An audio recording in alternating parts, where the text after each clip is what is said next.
Hola a todos y todas, bienvenidos al Rincón de Atso, lugar de podcast y video podcasting del Grupo Sociedad y Estado, asociado con el Grupo de Estudios Latinoamericanos, que participan en el CEIS y el INUS, de doble dependencia con el CONICET y la Universidad Nacional de Mar del Plata. En la dirección, hoy Diana Duarte. Cambio. Y en la producción de manera remota, Francisco Colón y Juan Oliva Pipia. Max van a guardar en los comentarios en esta ocasión. Yo soy el que dice el rotulador y trabajo donde el rotulador informa. Te cedo la palabra. Bueno, Carlos, un gustazo, gente, hola. Y bueno, hoy nuevamente vamos a realizar, como nos los estaban pidiendo mucho, un tratamiento sobre un film que estima muchísimo Carlos. Y es una buena opción para que pueda ser trabajado en el aula. Manto Negro, o en inglés Black Robe, título que ilustra el uniforme de los jesuitas. Y bueno, Manto Negro es una película que se estrenó, Carlos, básicamente en el 91 bajo la dirección de Bruce Beresford y la producción de Robert Lantos.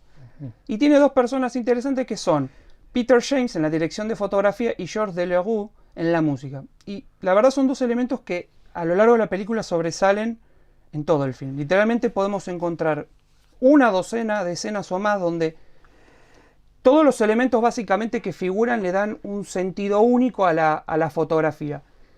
Y la música aparece y se entremezcla por lo general con los sonidos del mundo vasto que espera ser descubierto por nuestros queridos viajeros. Exactamente.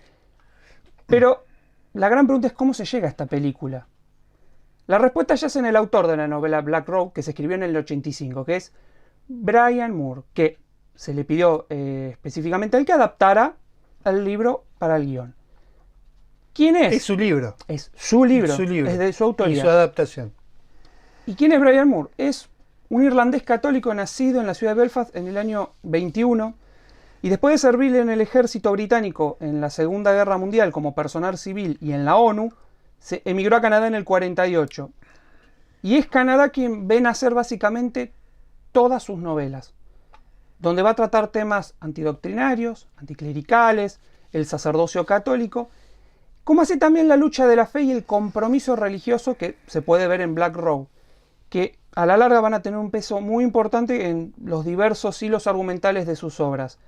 Y acá hay algo interesante que el mismo Moore sostiene con la novela Black Robe, que lo que más le interesaba es, y lo voy a citar textualmente y dice, el momento en que las ilusiones de uno se rompen y uno tiene que vivir sin la fe que originalmente la sostuvo. ¿Te puedo pedir que lo repitas de nuevo, por favor? Obvio, dice, el momento en que las ilusiones de uno se rompen y uno tiene que vivir sin la fe que originalmente la sostuvo. La película, Esa es la película. La película Esa es la película. es eso, toma ese concepto y lo plasma en los 100 minutos. Ni más ni menos, los 100 minutos. Y el caso de Moore se suma a otros tantos hombres de la literatura que se adentran en el terreno de la historia, absorbiendo, gracias a sus experiencias previas de trabajo o estudios personales, habilidades para dar orden y sentido a estos momentos históricos. Sí, es verdad eso. Sí. O sea, es de los pocos que lo ha logrado y encima lo ha hecho muy bien. Y bueno, Carlos en el podcast y video podcasting sobre el film El nombre de la rosa explicó la técnica de desarrollo para trabajar con este film en el aula y algunas cuestiones que la didáctica plantea en torno a por qué el cine tiene que llegar al aula y cómo. Carlos, ¿algo que agregar, aclarar, repetir? No, pero pueden ir al capítulo correspondiente al nombre de la rosa, donde se analizan varios elementos, especialmente el que vos agregaste al principio, que es el lenguaje cinematográfico. Y hay que recordar esto, si nosotros pudiéramos explicar por qué un director utiliza la profundidad de campo y dónde y cuándo está, eso sería un gran avance para todos, porque aprendemos a leer imágenes. Está bien, entonces creo que para arrancar este podcast, la primera pregunta sería, ¿por qué Manto Negro para explicar el proceso de evangelización y no otra película? Bueno, los que vieron el primer podcast y video podcasting, que fue la presentación del último libro del Grupo Sociedad y Estado, se van a dar cuenta por qué yo elegí esta película. Es innegable la atracción sobre Nueva Francia, que digamos nace con lo que Carlos, al menos a la promoción 85, plasmó en sus clases. Manto Negro, para mí, tengo que decir, fue una opción luego de haber trabajado con dos films, 1492 ya nos referimos a este film en el capítulo de Alien, el octavo pasajero, y el otro que pareciera ser la única opción cuando se plantea este tema. Me refiero al film La Misión. Yo la pasé solamente una vez y nunca más la volví a elegir. Pero en mi criterio de elección, con Manto Negro, yo busqué perfeccionar la experiencia que iba acumulando. Sí tengo que decir que las últimas promociones del Colegio Ilia no vieron conmigo esta película. Como expliqué en el capítulo referido al nombre de la rosa, trabajábamos en el aula previamente un contenido, las órdenes religiosas. Tenían además a disposición en aportes de la historia un texto elaborado con todos los ítems, los cuales iba a observar cuando se proyectaba el film. La información que yo trabajaba se dividía en dos partes cuando pasaba la película. La primera, que se desarrollaba en Quebec, y la segunda parte es el viaje hacia las misiones, que es donde el padre Lafort sufre esta radical transformación. Todo un desarrollo tu técnica del spoiler, ¿eh? Sí. Bueno, le adelantaba siempre todo, pero bueno, la técnica del trabajo es la que yo elegí. El segundo punto que señalaba era que debíamos observar en el mundo colonial a las colonizaciones precarias. Estas son los Países Bajos, Inglaterra y Francia, en el norte de América. Esto es todo un tema que no está en los contenidos fijados por las jurisdicciones. Entonces, las comparaciones para ver las similitudes y diferencias, bien, gracias, como siempre digo. Lo cierto es, Max, es que Francia exploró las costas de Canadá buscando un paso hacia Oriente. Ingresaron y exploraron Terranova, luego continuaron por el río San Lorenz, lo quería nombrar como decía Lawrence, los árabes en Lauren de Arabia, pero bueno, hasta los Grandes Lagos, son 3 los Grandes Lagos. Y si no, ibas más al norte, que es la bahía de Hudson. El último punto que trabajamos era que el Estado francés era gobernado por una monarquía y tenía pocos recursos para una ocupación efectiva. Entonces empezaron a germinar los fuertes o asentamientos peleteros, en donde los franceses se dedicaban a la caza para obtener la piel de las nutrias o se las compraban a los pueblos originarios. En Aporte de la Historia nosotros hemos trabajado muchas fuentes para explicar esta cuestión. Esto generó una tensión en la monarquía francesa entre sectores comerciales que pretendían la ocupación efectiva y los sectores peleteros que pugnaban por estos fuertes factorías. O sea, esto cuando vean la película se ve al principio, lo que Carlos está describiendo. Y en un punto es recordar a Revenant o El Renacido 2015 con Leonardo DiCaprio. O sea, el momento, por ejemplo, que Champlain y el general de la orden le describen la precariedad para la colonia de enfrentar el invierno. Y sabían que no todos le iban a contar al final. Exactamente. La pregunta es ¿por qué es precaria? Para los historiadores, una colonización precaria significa varias cosas. ¿Sí? Correcto. Pero en el film la precariedad está en ese punto, que la colonia no se podía sostener. O sea, no podía producir alimentos y no sabían cómo iban a pasar el invierno. O sea, eran precarias porque dependían de quién. Dependían del viaje que podían hacer los franceses para llevarles los abastecimientos. Esto es uno de los ítems, sí. Sí, yo creo que, y vuelvo al primer interés, que son las órdenes religiosas, o sea, que operaron en América. Y en función no solamente del Imperio Español o el portugués, acá está la oportunidad de ver a los jesuitas en los dominios de Francia, en un territorio de frontera, lo que también nos permitía la comparación con la actuación de la corona española. Eso lo veíamos muy bien, el tema de las órdenes religiosas, en Nombre de la Rosa. Entonces, cuando trataba el tema de las órdenes religiosas, no había mucho más que agregar, salvo recuperar esos contenidos que yo había trabajado en octavo, porque este contenido yo lo veía en noveno. O sea que vos hacías hincapié en los pueblos originarios. ¿Y Sí. por qué eso? ¿Vos sabés cómo le dicen ellos a los pueblos originarios? Le dicen primeras naciones. ¿Por qué? Porque son los que estuvieron en el territorio primitivamente. Entonces, el Estado francés lo que hacía con ellos eran tratados o pactos. Ante la imposibilidad de conquistarlos, lo que hacían eran tratados de reciprocidad. Los tratados son muy interesantes, más allá que ya sabemos que no son tratados simétricos, sino que son asimétricos porque a uno le está imponiendo las condiciones. Sí quería agregar una cosa con respecto al Estado francés. Cuando hacían un tratado lo hacían de igual a igual. Y hay una escena, vos viste, cuando se reúnen, estos en Manto Negro, se reúnen en la fogata. ¿Qué es lo que están haciendo? Están contractando de igual a igual. Sí. Aunque, como dije, la relación es asimétrica. Buen dato, ¿eh? Sí, sí. Bueno, además hay otra cuestión, ¿no? A diferencia de la misión donde solamente observamos a los tupí guaraníes, en Manto Negro podemos ver una multiplicidad de primeras naciones. Los algonquinos, que deberán pasar por tierra de los iroqueses, sus enemigos irreconciliables, ¿no? Acá está el tema de la tortura, Max. Pequeño. De la tortura, escena dramática en la película.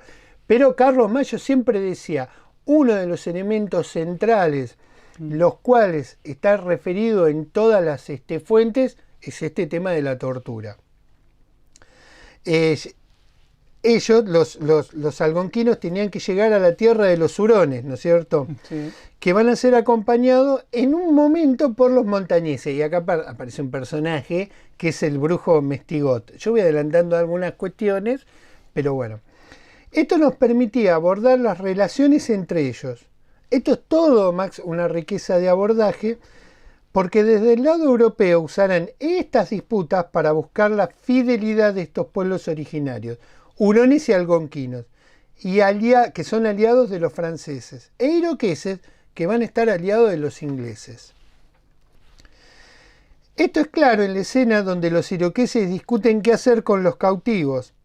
¿Qué tema, no? El de los cautivos, ¿sí? Más allá de la cautiva de Echeverría.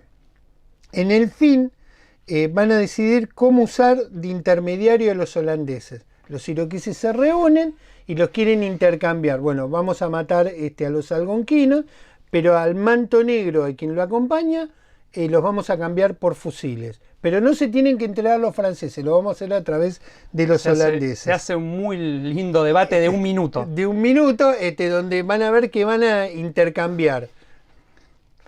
Bueno, esto se va a ver en la narración del padre Jogués, en el reporte del padre Blucher en 1641 sobre sus peripecias en Nueva Holanda. Esto está en Aporte de la Historia, esta fuente que acabo de citar, ¿no? Y ahí van a ver el maltrato que reciben los jesuitas cuando son capturados por los iroqueses y tienen que ser intercambiados después en territorio de Nueva Holanda. Bueno, en donde este jesuita va a relatar estos maltratos, como dije. Bueno, yo hasta acá te contesto esa pregunta. Bueno, entonces lo que podemos decir que acá también aparece el punto más importante, o uno de los más importantes, que es las relaciones interculturales. Cuando Champlain le dice al superior jesuita al principio de la película una de las mejores frases para el viaje que se va a venir a quienes van a ir. Sí. El padre Laforge dice, tiene que ser como ellos, remar 20 horas, caminar, vivir según sus costumbres. Y otra escena de la primera parte es cuando esos nobles franceses dicen despectivamente que Champlain se viste como los bárbaros en la ceremonia de despedida, en donde se escuchan dos melodías, dos músicas que están en pugna, en armonía, pero en pugna al mismo tiempo. O sea, uno de los franceses y otra de los algonquinos. Claro, y lo más lindo es, viste, cómo se viste Chomina y en paralelo cómo se viste Champlain, ¿no? Y ahí se va marcando la diferencia. Uno cómo se pinta, el otro, vuelvo a repetir, cómo le van poniendo la ropa hasta la coraza. O sea, pero en un punto hay un detalle que es la piel. Son las pieles. Sí. Sí. Bueno, otro punto es cuando los hurones describen lo que hacen los franceses, ¿no? Ahí está la escena, esto es en la primera parte, la escena del reloj que les habla, ¿no? El capitán Don Don. O cuando Lafort, esta escena es dramática, lee lo que le han dicho, habiéndolo escrito esto, ¿no? Y esta situación de escribir lo que le dicen, esto lo condena. Sí. Cuando se encuentran a los montañeses, ¿sí? Que ahí va a aparecer Mestigot, y esto le preguntan los montañeses a los hurones si son inteligentes, y los algonquinos que dicen, hacen cosas sin sentido, y básicamente que son estúpidos, o no pueden hablar bien, pero dicen, tiene su propia lengua, y la lengua es como de pájaros. Y además vinieron en islas flotantes, ¿no? Es ese diálogo entre los montañeses. Es fantástico. Y los hurones, porque acá aparece este personaje Mestigot, que es el que va a decidir si el padre Lafort es un demonio. Personaje que cuando lo vean se van a querer reír, pero después lo van a tomar un poquito en serio. Vos sabés que a mí me pasaba que la película viene con un ritmo lento, ¿no? Para los chicos, pero cuando aparece Mestigot, la película se reaviva. Sí, ¿no? eso es verdad. Toma otro rumbo. Otro elemento que hacíamos hincapié es sobre la vida comunitaria que tenían los pueblos hurones, que está minuciosamente relatado en las innumerables relaciones que los jesuitas dejaron. Son diarios que tienen mucha información, Max. Los jesuitas indudablemente nos han dejado estas piezas que son fuentes invalorables sobre el comportamiento y las reglas. También hicimos una tradición que está en aportes, las políticas y el gobierno de los hurones de Jean de Bruff. Lo que sí, yo ahora te digo, lamento, al no poder pasar el film, es usar estas fuentes que tradujimos, ¿no? Para al menos verificar el guión cinematográfico. Obviamente es un relato muy fiel y se puede verificar muy fácilmente. Sería bueno decirle a los colegas, leer las fuentes que tradujimos y después ver el film.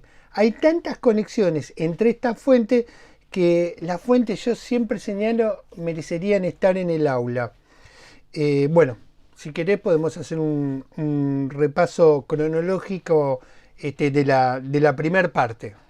Esto es lo que vamos a decirles ahora, son los momentos claves de las dos grandes partes de la película. La primera, la colonia, o como Carlos le dice, Quebec, y la otra, el viaje, que es un viaje con todas las letras. La colonia son los primeros 12 minutos del film.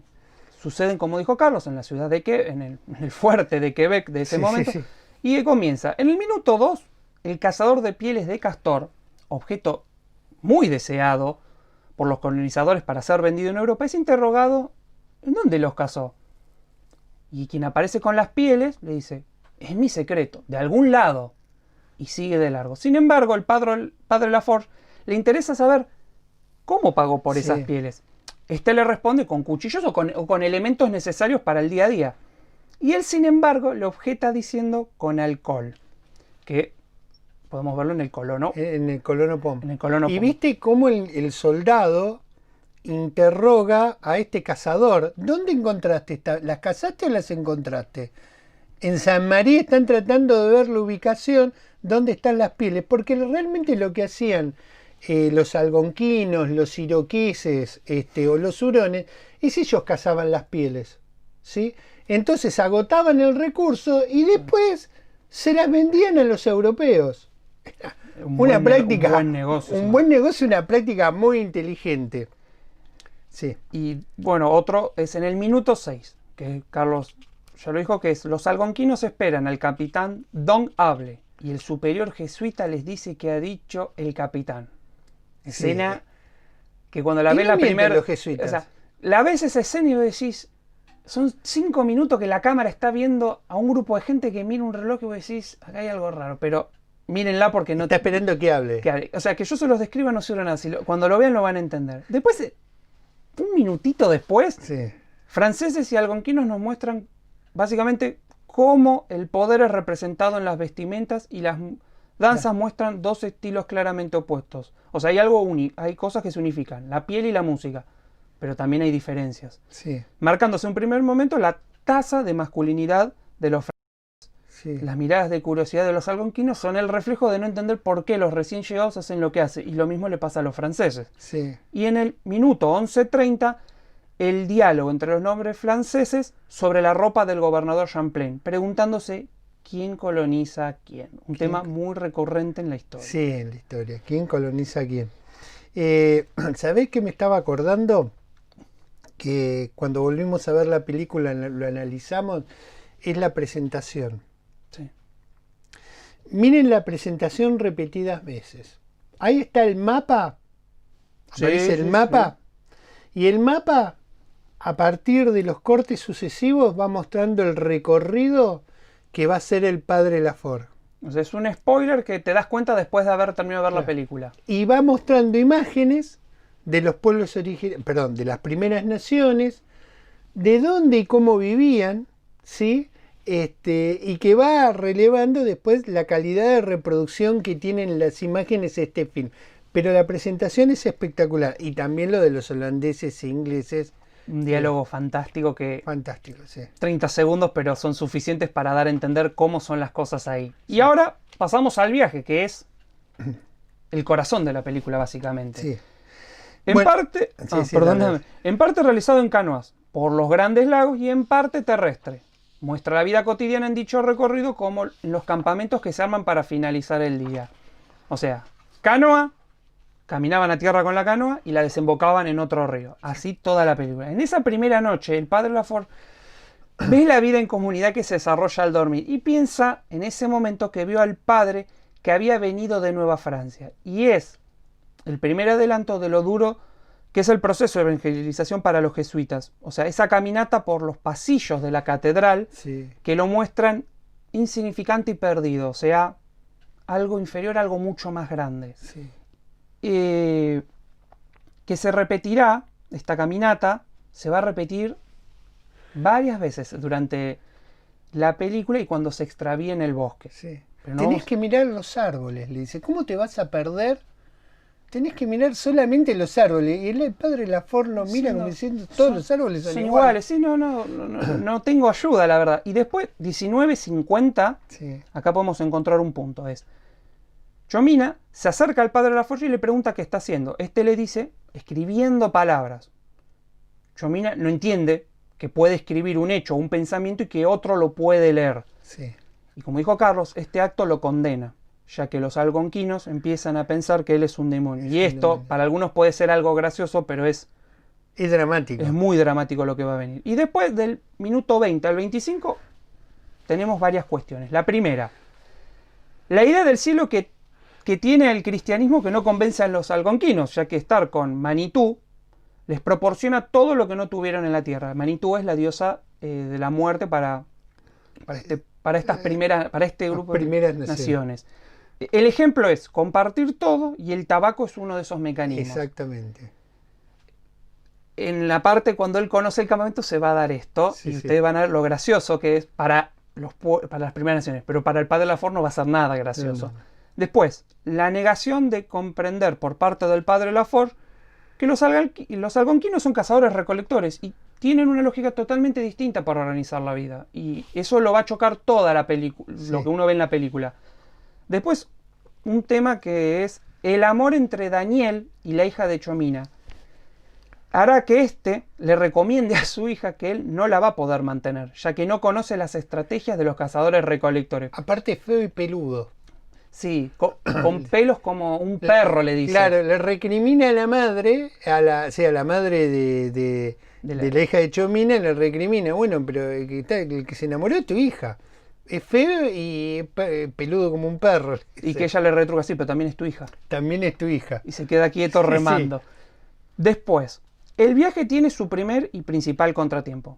Chomina ha soñado y para los algonquinos los sueños son reales y tienen que ser obedecidos. Ahí viene un gran problema que es los brujos, muchos podían tener distintas interpretaciones sobre los hechos.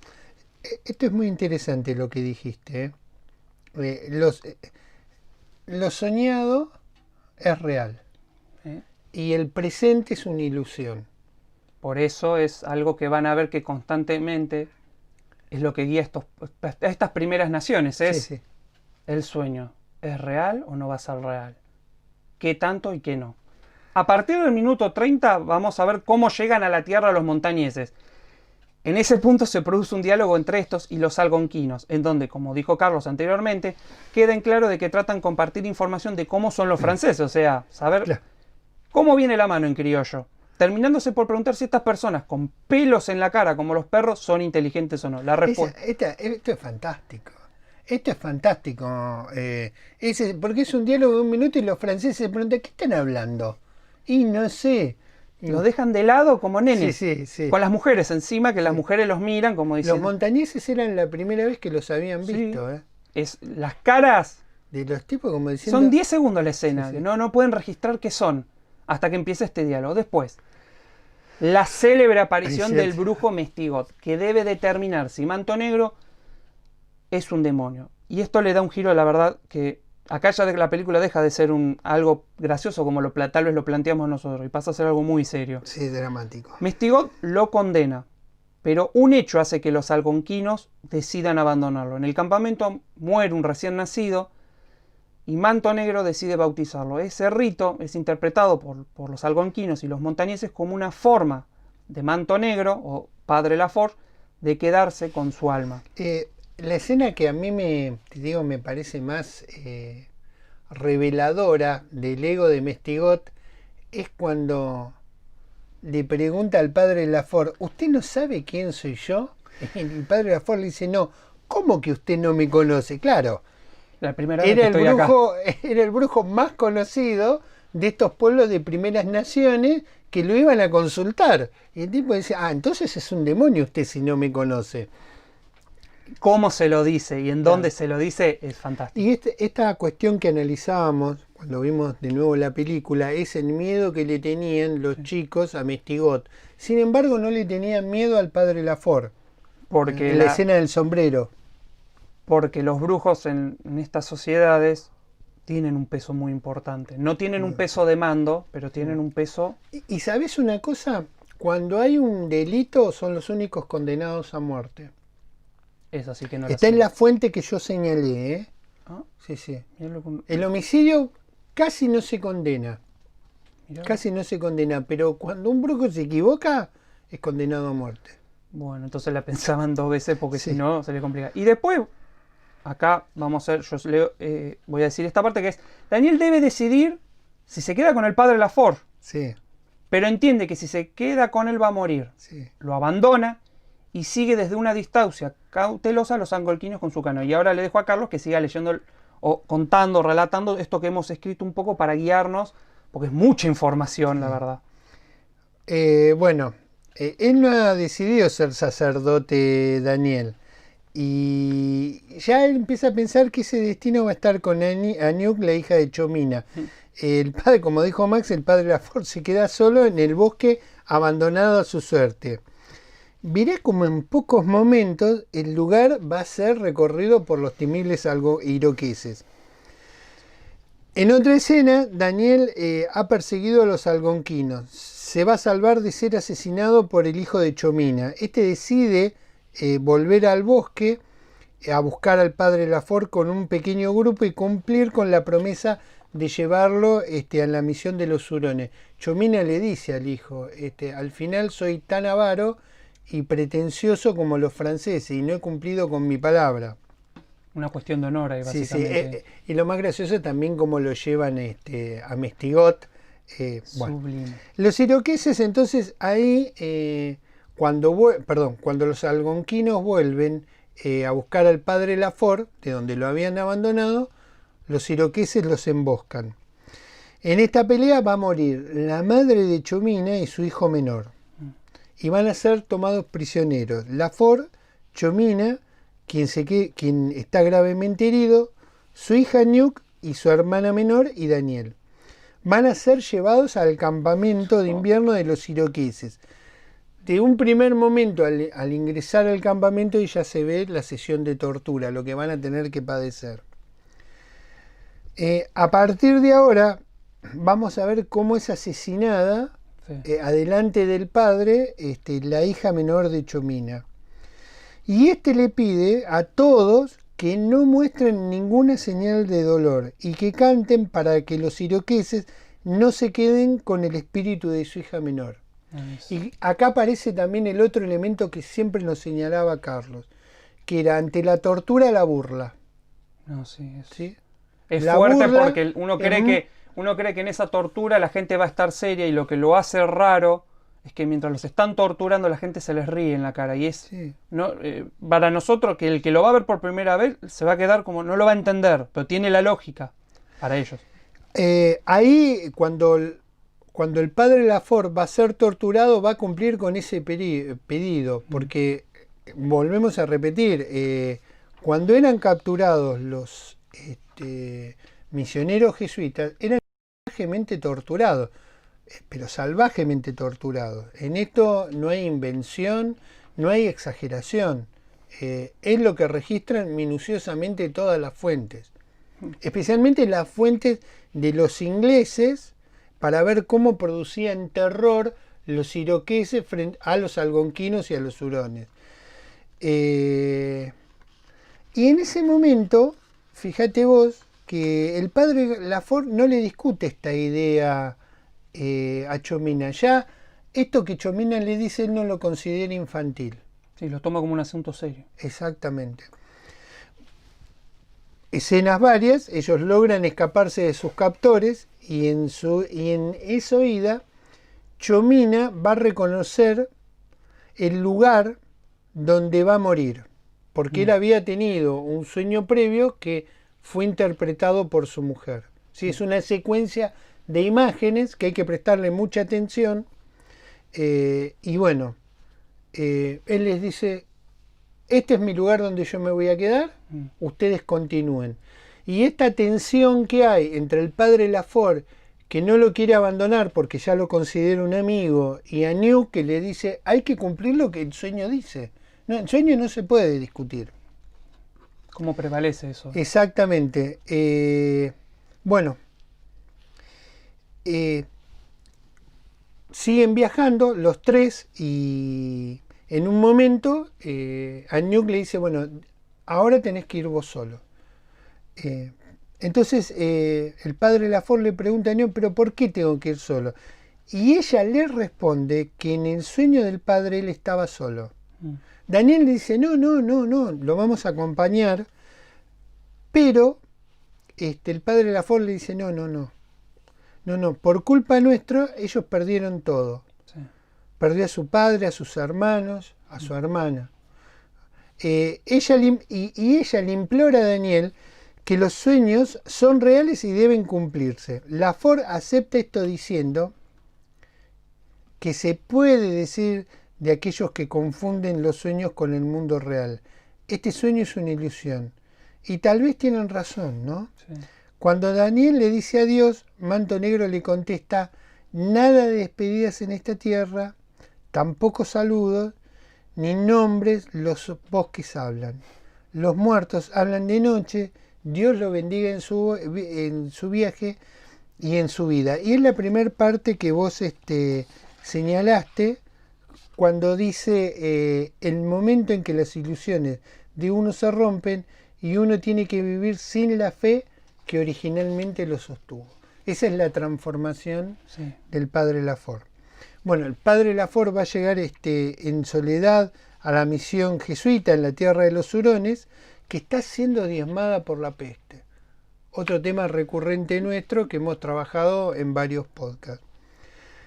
Los hurones asesinan a uno de los padres, que era el padre Duval, encontrándose con un sobreviviente que está a punto de morir, ¿no?